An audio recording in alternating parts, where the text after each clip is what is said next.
श्रमिक संगठनों के आह्वान पर की गई राष्ट्रव्यापी हड़ताल का सूर्य नगरी में मिला जुला असर देखने को मिला। हड़ताल के तहत कर्मचारियों और श्रमिकों ने रैली निकालकर विरोध जताया।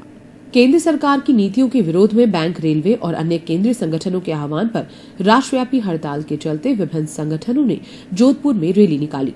जालोरी गेट ताज स्मारक से रवाना होकर ये रैली रेलवे स्टेशन होते हुए विभिन्न मार्गों से गुजरी।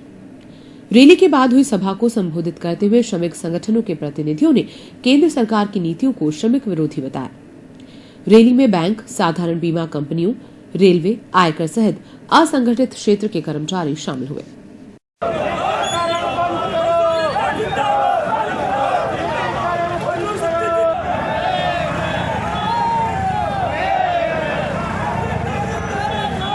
संगठन के आह्वान पर आज पूरे देश के अंदर bank, LIC, MES, income tax, insurance, तमाम संगठन आज वर्तमान सरकार की श्रमिक विरोधी नीतियों के खिलाफ हड़ताल कर रहे हैं। ये बात बिल्कुल सत्य है। देश के प्रधानमंत्री आदरणीय मोदी जी ने सत्ता संभालने से पूर्व जो देश की जनता से, देश के कर्मचारियों से, देश के युवाओं से वादे किए थे, वो उनके ऊपर बिल्कुल खरे नहीं उतर रहे हैं, उसके विपरीत काम कर रहे हैं। देश के अंदर बड़े बड़े उद्योग, रेलवे में भी उन्होंने निजीकरण का एक रास्ता बहुत तेज़ी के साथ में अपना रहे हैं, जिसका हम विरोध करते हैं। आज भी हड़ताल में यही है कि देश के अंदर निजीकरण का जो दौर चल रहा है, उससे देश के युवाओं का भविष्य सुरक्षित नहीं रहेगा। देश का युवा जो शिक्षित है, उनको रोजगार नहीं मिलेगा। साथ ही साथ अगर रेल जैसे उपक्रम में अगर निजीकरण, निगमीकरण किया जाता है, तो ये बात भी तय है कि जो भी व्यवसायी रेल के अंदर प्रवेश करेगा, तो वो केवल और केवल मुनाफा कमाने के लिए प्रवेश करेगा और मुनाफा कमाने वाला देश की जनता के बारे में कदापि नहीं सोचेगा। रेल इतनी महंगी हो जाएगी, आम व्यक्ति रेल का उपभोग नहीं कर पाएगा, जिसका सीधा सीधा प्रभाव जनता पर पड़ेगा। हम आपके माध्यम से देश की जनता से भी आग्रह करना चाहते हैं कि हमारा आंदोलन है, इस देश को बचाने का है, रेल को बचाने का है। रेल बचेगी तो देश बचेगा।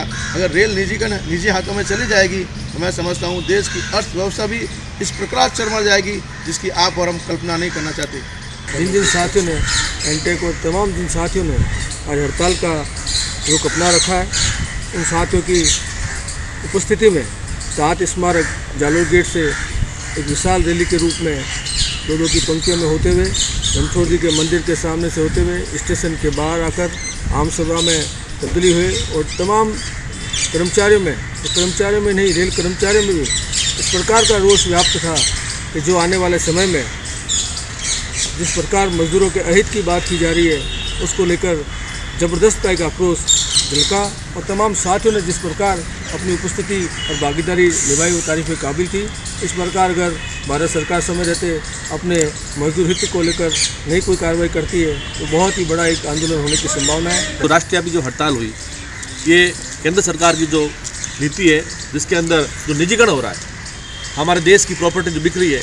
मोदी जी ने कहा था कि मैं देश को नहीं बेचने दूंगा, लेकिन देश नहीं बिक रहा है, लेकिन देश की जो मुख्य प्रॉपर्टी है, उपक्रम है, वो बिक रहे हैं। आज BSNL जड़ा बड़ा उपक्रम वो आज बिका हो गया है। देश के तमाम हवाई अड्डे वो बिक गए हैं। आज रेल बिकने, आज जो रेल भारत की जो आत्मा है और ये आत्मा के ऊपर जो कुठारा घात हो रहा है, इसको कोई भारतवासी सहन नहीं करेगा। आज इसके समर्थन में अखिल राजस्थान राज्य कर्मचारी श्रमिक महासंघ जोधपुर ने समर्थन दिया है और जब तक आंदोलन में साथ रहेगा, जब तक मोदी सरकार हमारी कर्मचारी हितों के अंदर और मजदूर हितों की नीतियों पर शामिल नहीं हो जाती।